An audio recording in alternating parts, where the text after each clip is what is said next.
Hi everyone. आज के video में देखेंगे आर्टिकल से रिलेटेड भारतीय संविधान में जितने भी सवाल अभी तक पेपर में पूछे जा चुके हैं, जैसे कि बीपीएससी तैयारी 4, बीपीएससी ऑल कॉम्पिटिटिव एग्जाम में वो सारे क्वेश्चन आज के वीडियो में शामिल किए हैं, जो क्वेश्चन बार बार रिपीट होते हैं हर एग्जाम में। तो आज के वीडियो में टॉप 50 आर्टिकल क्वेश्चन होंगे जो आपके एग्जाम में देखने को जरूर मिले होंगे और देखने को मिल सकता है। तो चलिए शुरू करते हैं आज का पहला क्वेश्चन। पहला क्वेश्चन है, भारतीय संविधान का कौन सा अनुच्छेद मौलिक अधिकारों से संबंधित है? पहला ऑप्शन है article 1 to 4, article 5 to 11, article 12 to 35, article 36 to 51।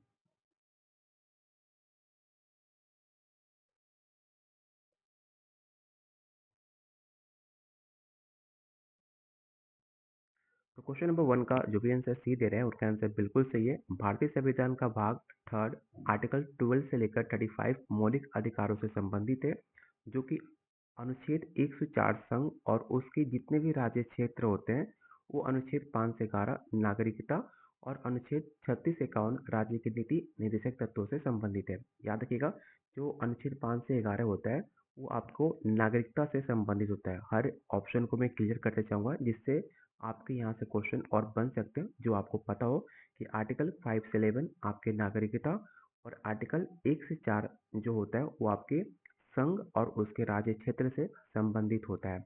वहीं पर आर्टिकल 36 से 51 जो होता है वो आपके राज्य के नीति निर्देशक तत्वों से संबंधित होता है। तो याद रखिएगा, चारों ऑप्शन मैंने क्लियर कर दिए हैं। क्वेश्चन 1 का जो ऑफिशियली आंसर होगा वो होगा ऑप्शन नंबर आपका सी। क्वेश्चन नंबर सेकंड, संविधान की प्रस्तावना में समाजवादी और पथनिरपेक्ष शब्द किस संशोधन द्वारा जोड़े गए हैं? ऑप्शन को रीड कीजिए। पहला ऑप्शन है 24वां संशोधन, 42वां संशोधन, 44वां या 61।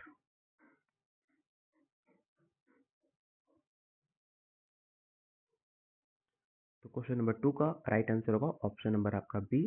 1976 में भारत के संविधान संशोधन, जिसे मिनी कॉन्स्टिट्यूशन भी कहा जाता है, उनके द्वारा प्रस्तावना में समाजवादी और पंथ निरपेक्ष और एकता और अखंडता शब्द जोड़े गए थे। इसे याद रखिएगा कि इसमें कौन कौन से वर्ड जोड़े गए थे। तो समाजवादी, पंथ निरपेक्ष और एकता और अखंडता, इस चारों शब्द जोड़े गए थे 1976 में 42वां संविधान के संशोधन के तहत, जिसे हम मिनी कॉन्स्टिट्यूशन भी कहा जाता है। ये सारे पॉइंट याद रखना, यहाँ से क्वेश्चन बनते हैं। क्वेश्चन नंबर थर्ड, मंडलमस एक प्रकार का क्या है? पहला ऑप्शन टैक्स है, रीट है, संशोधन है या आर्टिकल है।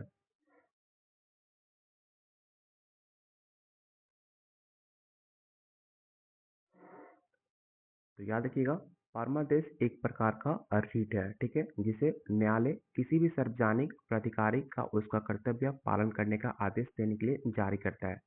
ये जो आदेश है वो आपका उच्चतम न्यायालय आर्टिकल 32 के तहत आपको अनुच्छेद 226 प्राप्त शक्ति देता है। ठीक है, तो ये से याद रखना, ऑप्शन नंबर बी इसका राइट आंसर होगा। क्वेश्चन नंबर 4, भारत के राष्ट्रपति के चुनाव के लिए निर्धारित न्यूनतम आयु कितनी है? पहला ऑप्शन 25, 30, 35 या 18। क्वेश्चन काफी आसान है, आप आसानी से आंसर बता सकते हो। ऑप्शन सी इसका राइट आंसर होगा, 35 वर्ष। क्वेश्चन नंबर 5, राज्यसभा की अधिकतम सदस्य संख्या कितनी होती है? 250, 238, 245 या 552। क्वेश्चन में राज्यसभा पूछा गया है। तो याद रखिएगा, ऑप्शन नंबर ए, जो भी आंसर दे रहे हैं उनका आंसर बिल्कुल सही है। और ये किस आर्टिकल के अनुसार अधिकतम संख्या 250 हो सकती है? अगर आपको पता हो तो कमेंट बॉक्स में बताइए। यहाँ पर आर्टिकल 80 के अनुसार जो राज्यसभा की अधिकतम सदस्य संख्या 250 हो सकती है, जिसमें से 238 जो होते हैं वो राज्य और केंद्रित शासित प्रदेशों का रिप्रेजेंट करते हैं। जो 12 सदस्य होते हैं वो राष्ट्रपति द्वारा मनोनीत किए जाते हैं। ठीक है, तो राज्य सरकार द्वारा 238 होते हैं और उसमें 12 जो सदस्य होते हैं वो राष्ट्रपति द्वारा भेजा जाता है। तो टोटल आपकी संख्या हो जाती है 250, जो आपका राइट आंसर होगा। क्वेश्चन नंबर 6, भारतीय संविधान का कौन सा अनुच्छेद वाक्य और अभिव्यक्ति की स्वतंत्रता का अधिकार प्रदान करता है, मतलब freedom of speech and expression किस आर्टिकल के द्वारा आपको मिलता है। ये क्वेश्चन मल्टीपल टाइम आपने हर पेपर में देखा होगा। आर्टिकल 14, आर्टिकल 19, आर्टिकल 21 या आर्टिकल 32। तो सबका आंसर बी आ रहा है, आर्टिकल 19। ठीक है, जो को आपको freedom of speech and expression का अधिकार देता है। अगला क्वेश्चन है, निम्नलिखित में कौन सा रेट किसी सार्वजनिक पद पर किसी व्यक्ति के दावों को वैधता की जांच करने के लिए जारी करता है। ऑप्शन को रीड कीजिए और बताइए इसका राइट आंसर क्या होगा। तो इसका राइट आंसर होगा ऑप्शन नंबर आपका डी, अधिकार परीक्षा। क्वेश्चन नंबर 8, संविधान की प्रारूप समिति के अध्यक्ष कौन थे। Pandit Jawaharlal Nehru, doctor Rajendra Prasad, B R Ambedkar या सरदार वल्लभ भाई पटेल। ड्राफ्टिंग कमेटी के अध्यक्ष कौन थे, आपको ये बताना है और इस क्वेश्चन को याद रखना, मल्टीपल टाइम क्वेश्चन एग्जाम में पूछे जा चुके हैं। तो क्वेश्चन नंबर 8 का राइट आंसर होगा ऑप्शन नंबर आपका सी, डॉक्टर बी आर अम्बेडकर। याद रखना कि डॉक्टर राजेंद्र प्रसाद संविधान सभा के अध्यक्ष थे, लेकिन डॉक्टर बी आर अम्बेडकर प्रारूप समिति के अध्यक्ष चुने गए थे, जो भारतीय संविधान का प्रमुख वास्तुकार भी माना जाता है। क्वेश्चन नंबर 9, भारतीय संविधान की 8वीं अनुसूची में कितनी भाषाओं की मान्यता दी गई है। 18, 22, 21 या 15। तो इसका right answer option number B होगा 22। ठीक है, याद रखना मूल रूप से इसमें पहले 14 भाषाएं थी, लेकिन आज के टाइम पे टोटल 22 आपकी लैंग्वेज है जो कि मान्यता प्राप्त है। क्वेश्चन नंबर 10, शोषण के विरुद्ध अधिकार भारतीय संविधान के किन अनुच्छेदों में वर्णित है। Article 14 to 18, article 19 to 22, article 23 या 24 या आर्टिकल 25 टू 28।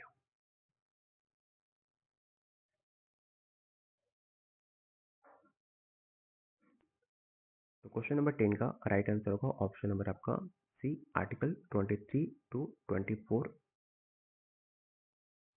अगला क्वेश्चन है, भारतीय संविधान में राज्य की नीति निर्देशक तत्व किस देश के संविधान के लिए किए गए हैं। पहला ऑप्शन है यूएसए, ब्रिटेन, कनाडा या आयरलैंड।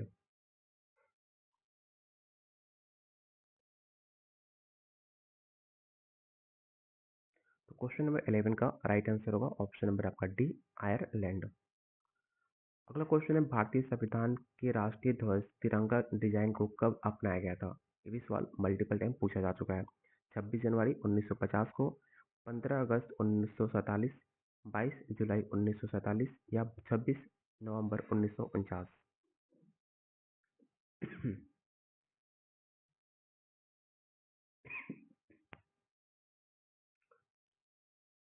तो क्वेश्चन नंबर 12 का राइट आंसर होगा ऑप्शन नंबर आपका सी, 22 जुलाई 1947 को राष्ट्रीय ध्वज तिरंगा को अपनाया गया था, जो कि ये स्वतंत्रता से पहले की बात है, लेकिन 15 अगस्त 1947 को ये अपनाया नहीं गया था, इसे याद रखिएगा। बहुत लोगों का आंसर आता है बी, लेकिन बी आपका राइट आंसर नहीं होगा। इसका राइट आंसर होगा ऑप्शन नंबर सी, 22 जुलाई 1947। क्वेश्चन नंबर 13, भारतीय संविधान का कौन सा आर्टिकल सार्वजनिक उपचारों का अधिकार प्रदान करता है, जिसे डॉक्टर आम्बेडकर ने संविधान की आत्मा कहा था। पहला ऑप्शन है आर्टिकल 32, आर्टिकल 14, आर्टिकल 19, आर्टिकल 21।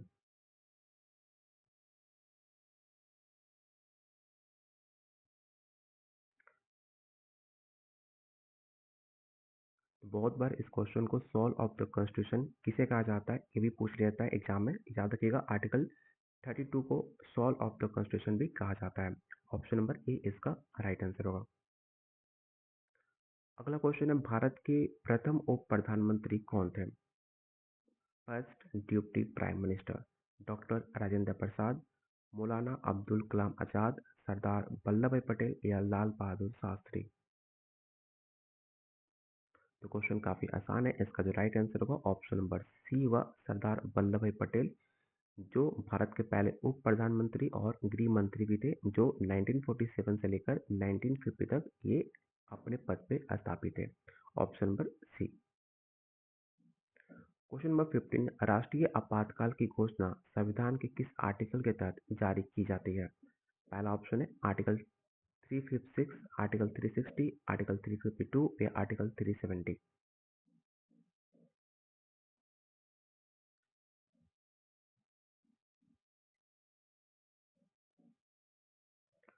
तो क्वेश्चन नंबर 15 का राइट आंसर हो जाएगा आर्टिकल 352, जो कि राष्ट्रपति शासन, और अनुच्छेद 360 जो होता है वो आपके फाइनेंशियल आपातकाल से संबंधित होता है।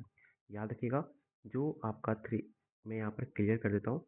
356 जो होता है वो स्टेट के लिए होता है, जो आपका 360 होता है वो आपके फाइनेंशियल के लिए होता है, आर्टिकल 352 आपको नेशनल इमरजेंसी के लिए होता है, और आर्टिकल जो आपका 370 है, आप मुझे कमेंट बॉक्स में बताइएगा आर्टिकल 370 किस आर्टिकल के लिए तहत होता है, आप इसका आंसर कमेंट बॉक्स में बताओगे। क्वेश्चन नंबर 16, 10वीं अनुसूची भारतीय संविधान में किस विषय से संबंधित है? क्वेश्चन 16 का राइट आंसर बताइए क्या होगा। तो क्वेश्चन 16 का राइट आंसर होगा ऑप्शन नंबर आपका बी, दल बदल विरोधी कानून। अगला क्वेश्चन है, संघ लोक सेवा आयोग जिसे यूपीएससी के अध्यक्ष और सदस्यों की नियुक्ति कौन करता है? ये भी सवाल काफी इंपॉर्टेंट है, मल्टीपल टाइम क्वेश्चन एग्जाम में पूछे जा चुके हैं। तो याद रखिएगा, जो यूपीएससी के लोक सेवा आयोग के अध्यक्ष होते हैं उनकी नियुक्ति आपके राष्ट्रपति करते हैं। ऑप्शन नंबर बी इसका राइट आंसर होगा। क्वेश्चन नंबर 18, निम्नलिखित में कौन सी विशेषता भारत से ली गई है? तो इसका राइट आंसर होगा ऑप्शन नंबर आपका डी, संविधान की प्रस्तावना के आदर्श। अगला क्वेश्चन, मूल संरचना सिद्धांत की किस ऐतिहासिक मामले में प्रतिपादित किया गया था? ऑप्शन को ध्यान से पढ़िए और बताइए इसका राइट आंसर क्या होगा।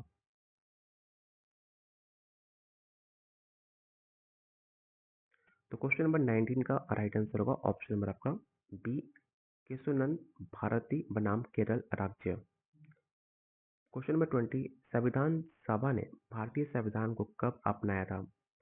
26 जनवरी 1950, 15 अगस्त 1947, 26 नवंबर 1949 या 24 जनवरी 1950।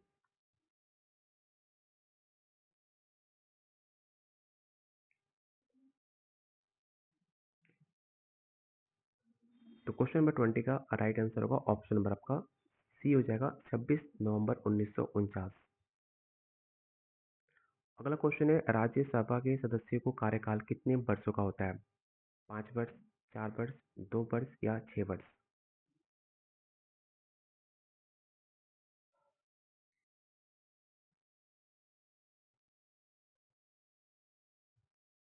तो याद रखिएगा, 6 वर्ष होता है राज्यसभा के लिए, 6 वर्ष, और आपके लोकसभा के लिए 5 वर्ष। तो इसमें कंफ्यूजन नहीं होना, ऑप्शन नंबर डी इसका राइट आंसर होगा।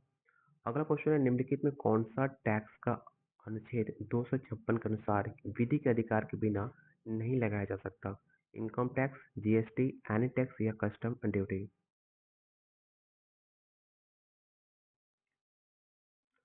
तो इसका राइट आंसर होगा ऑप्शन नंबर आपका सी, आर्टिकल 265 में स्पष्ट प्रावधान है कि विधि के अधिकार के बिना कोई भी कर नहीं लगाया जा सकता, ना वसूला जा सकता है।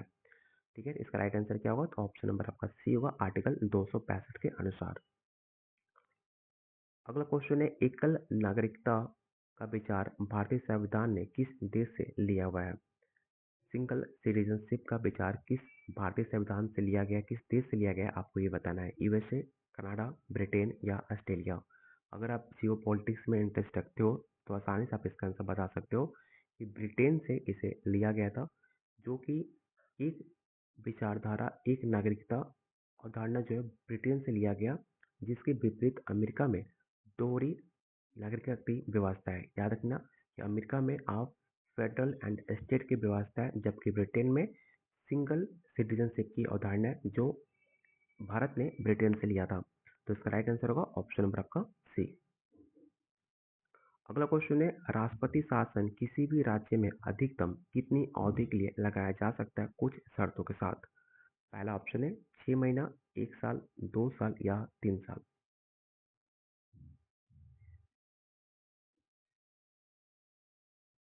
तो क्वेश्चन 24 का राइट आंसर होगा मैक्सिमम आप 3 वर्ष लगा सकते हो कुछ शर्तों के साथ, आर्टिकल 356 के तहत लगाया जा सकता है स्टार्टिंग में 6 महीने के लिए लगाया जा सकता है। उसको अगर एमपी चाहे तो 3 वर्ष तक उसे बढ़ाया जा सकता है, इसे याद रखिएगा। मैक्सिमम 3 साल तक हो सकता है। ऑप्शन नंबर डी इसका राइट आंसर होगा।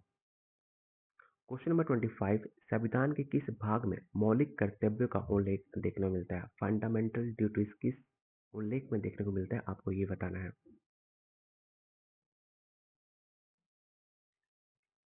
तो क्वेश्चन 25 का राइट आंसर होगा ऑप्शन नंबर आपका सी। तो यहाँ पर अभी तक हमने 25 क्वेश्चन कंप्लीट कर चुके हैं। उम्मीद है आपको वीडियो पसंद आ रहा होगा और हमारा टारगेट है कि जितने भी जीके जीएस में टॉप टॉपिक है, हर टॉपिक को टॉप 50 क्वेश्चन के पॉइंट को कवर करना है। क्वेश्चन को जो बार बार एग्जाम में क्वेश्चन पूछे जाते हैं, तो इसके लिए आपको सपोर्ट और आपका लाइक और शेयर चाहिए। तो प्लीज़ वीडियो को लाइक और शेयर जरूर करना। डेली आपको ऐसे टॉप 50 क्लास क्वेश्चन मिलेंगे जो एग्जाम में बार बार रिपीट होते हैं, जो आपके एग्जाम में देखने को मिल सकते हैं। चाहे किसी भी आप एग्जाम की तैयारी कर रहे हो, ये सारे क्वेश्चन आपके एग्जाम में देखने को मिल सकते हैं। तो प्लीज़ सपोर्ट जरूर करना।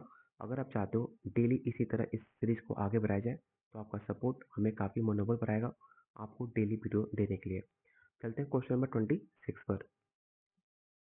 क्वेश्चन नंबर 26 आपको बताना है कि संविधान के किस आर्टिकल के तहत सर्वोच्च न्यायालय को न्यायिक समीक्षा की शक्ति प्राप्त होती है?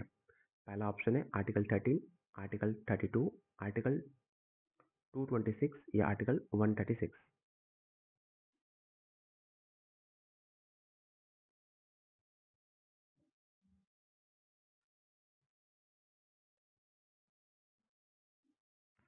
तो क्वेश्चन 26 का राइट आंसर हो जाएगा ऑप्शन नंबर ए, आर्टिकल 13।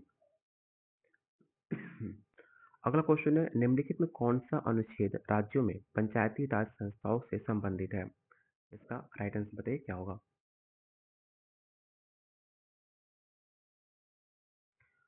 तो इसका राइट आंसर होगा ऑप्शन नंबर ए, आर्टिकल 243, जो कि पंचायती राज संस्थाओं से संबंधित जितने भी प्रावधान संविधान में भाग 4 में अनुच्छेद 243 से लेकर वर्णित है, जो कि 73वें संविधान संशोधन 1992 में इसे जोड़ा गया था। याद रखिएगा किस संशोधन में, तो 73 संशोधन में। इसे भी आप पॉइंट आउट करना, इसे नोट डाउन भी कर लेना, आपके एग्जाम में क्वेश्चन यहाँ से बनते हैं।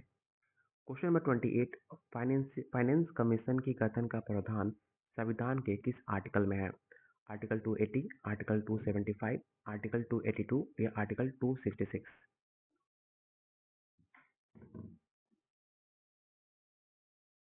तो क्वेश्चन 28 का राइट आंसर हो जाएगा ऑप्शन नंबर ए, आर्टिकल 280।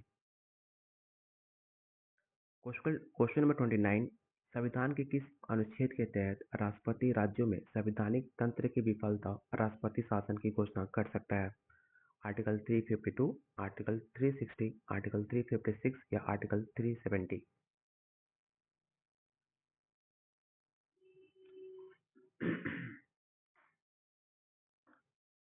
तो क्वेश्चन 29 का राइट आंसर होगा ऑप्शन नंबर सी, आर्टिकल 356 राष्ट्रपति को यह अधिकार देता है कि किसी भी राज्य में संवैधानिक तंत्र के विफल होने पर राष्ट्रपति शासन लगा सकता है। तो इसे याद रखिएगा, ऑप्शन नंबर सी आपका राइट आंसर होगा। क्वेश्चन नंबर 30, भारत के नियंत्रक एवं महालेख परीक्षक जिसे आप CAG बोलते हो, उसका नियुक्ति कौन करता है? पहला ऑप्शन प्रधानमंत्री, वित्त मंत्री, लोकसभा अध्यक्ष या आपके राष्ट्रपति।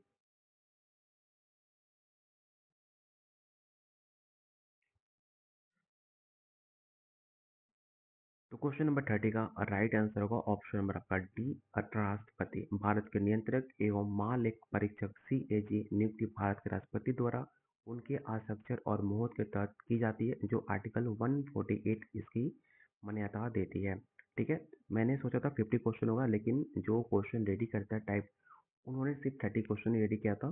ठीक है, लेकिन मुझे लगा था टॉप 50 क्वेश्चन होंगे, लेकिन ये टॉप 30 क्वेश्चन आपके एग्जाम में पूछे जा चुके हैं और आपके एग्जाम में बार बार पूछे जाते हैं, और आने वाले एग्जाम में आपको ये सारे क्वेश्चन देखने को मिल सकता है। इसलिए आप इन टॉप 30 क्वेश्चन को बार बार रिपीट कर सकते हो वीडियो को दोबारा देखकर। और इसमें से आपने कितने क्वेश्चन सही कर पाए, आप आउट ऑफ 30 आपने कितने क्वेश्चन सही किए, आप मुझे ज़रूर बताना कमेंट बॉक्स में। आउट ऑफ 30 आपने कितने क्वेश्चन सही किए, कितने आंसर आपको पता थे, जिससे आपको और ज़्यादा मनोबल मिलेगा, आपको पता चलेगा आपकी तैयारी और कैसी है।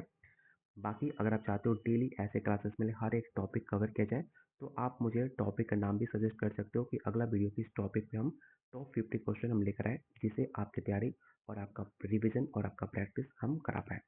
तो कमेंट बॉक्स में ज़रूर बताइएगा। अगर कोई सजेशन हो तो भी आप हमसे शेयर कर सकते हैं, और प्लीज़ वीडियो को लाइक और शेयर ज़रूर करना। मिलते हैं बहुत जल्द एक अगले वीडियो में।